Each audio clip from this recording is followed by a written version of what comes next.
हरे कृष्ण। आज वराह द्वादशी की आप सभी को बहुत हार्दिक शुभकामनाएं। आज वराह देव का आविर्भाव दिवस है। वराह देव वो भगवान जो धरती माता को अपने जब कक्ष से छूट गई, उन्हें बचाने के लिए गर्भोदक सागर के नीचे तक तल तक जा करके भूमि देवी को अपने दो मुख्य सूलों पर बाहर लेकर के आए। देखते हैं कि हमें लगता है केवल इस धरती पर जो सागर है वही पानी है। नहीं, इस पूरे ब्रह्मांड को आधा नीचे से भरे हुए पानी है। वो गर्भोदक सागर कहलाता है, जिसके ऊपर गर्भोदकशाही विष्णु लेटते हैं। जब हिरण्याक्ष और हिरण्यकशिपु का जन्म हुआ, उसके बाद में जब हिरण्याक्ष ने अपने अमर्याद उत्खनन से बहुत ज्यादा उन्होंने माइनिंग किया पृथ्वी के सतह से, जिसके कारण पृथ्वी की कक्षा बदल गई। वो अपनी कक्षा से, अपने ऑर्बिट से छूट गई और गर्भोदक सागर के नीचे बैठ चली गई। हम देखते हैं everything in universe works in synchronization. जहां सिंक्रोनाइजेशन टूट जाता है, वहां पर सब कुछ गड़बड़ हो जाता है। भूमि देवी उत्खनन बहुत हुआ, अपनी कक्षा से निकल गई। आज हम देखते हैं because of carbon dioxide, carbon emissions and this and that, too much of petroleum, too much of pollution. आज हमारी पृथ्वी जो है क्लाइमेट चेंजेस से गुजर रही है। ग्लोबल वार्मिंग से गुजर रही है। So whatever we do, ultimately there is a synchronization. वो सिंक्रोनाइजेशन ब्रेक होगा तो सब कुछ गड़बड़ हो गई।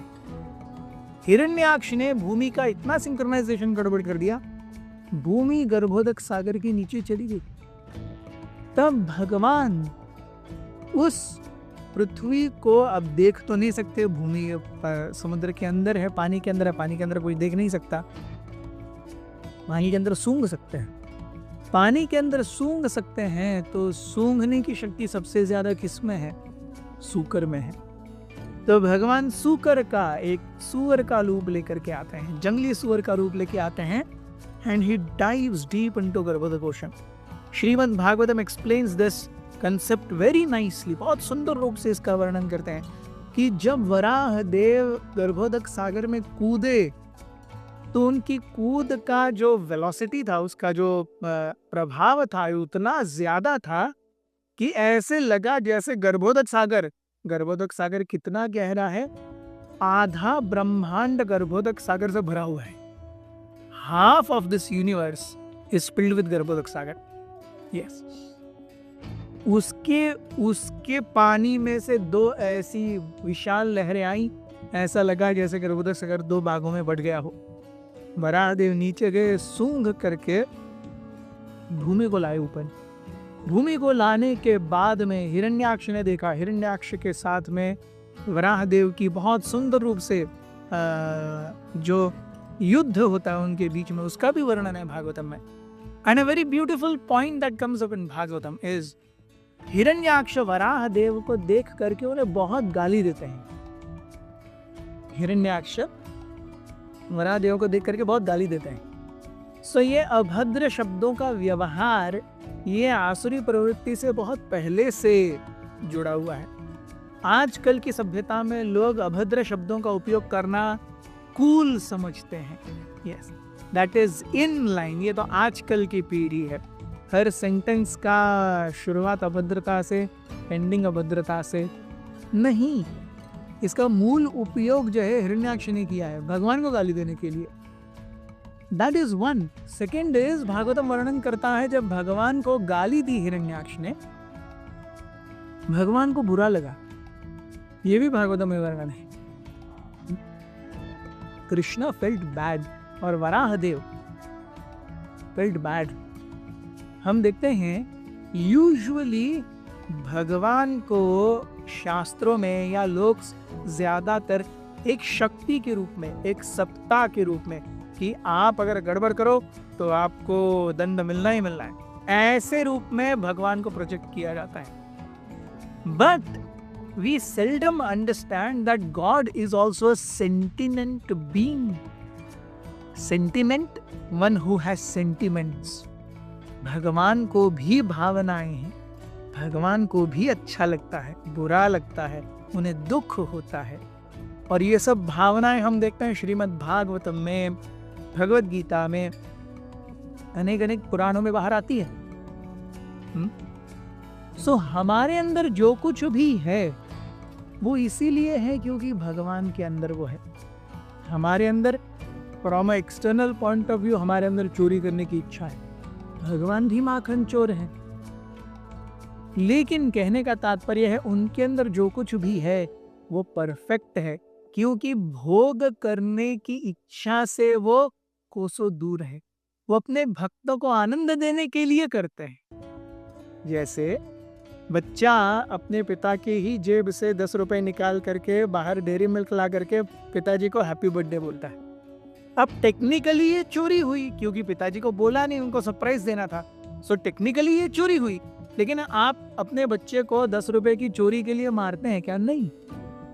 उसी प्रकार से भगवान भी जब गोपियों के साथ रास लीला करते हैं या चीर हरण करते हैं या हम देखते हैं कोई भी ऐसी वस्तु जैसे छोड़ के, या कोई भी ऐसे कार्य जैसे गोपियों के पास से ये चुराना, माखन चुराना, वो इसलिए नहीं कर रहे क्योंकि उन्हें उस चीज की जरूरत है।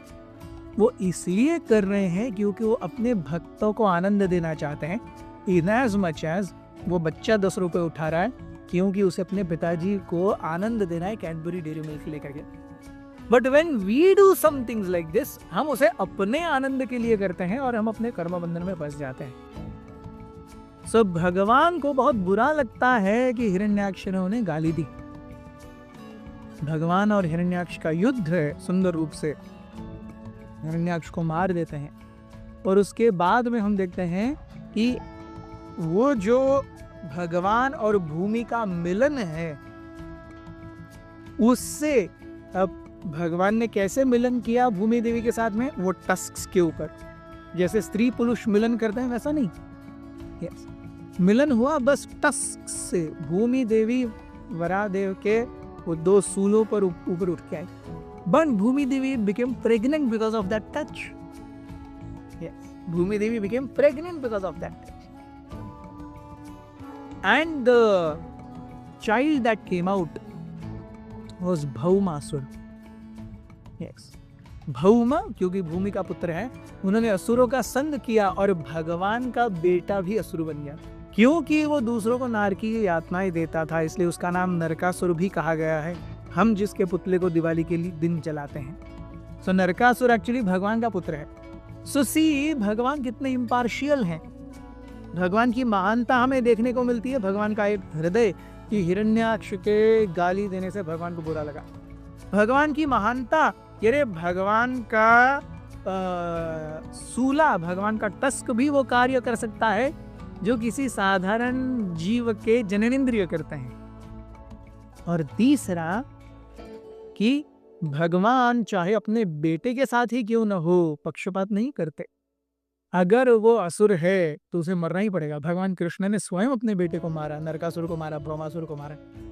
सो ये जो लीला है हिरण्याक्ष की, he is the first asura in the entire history of known mankind. Yes, the first asura. And today is the form of Lord who took advent to kill the first asura in the history of mankind. Shri Varahadev ki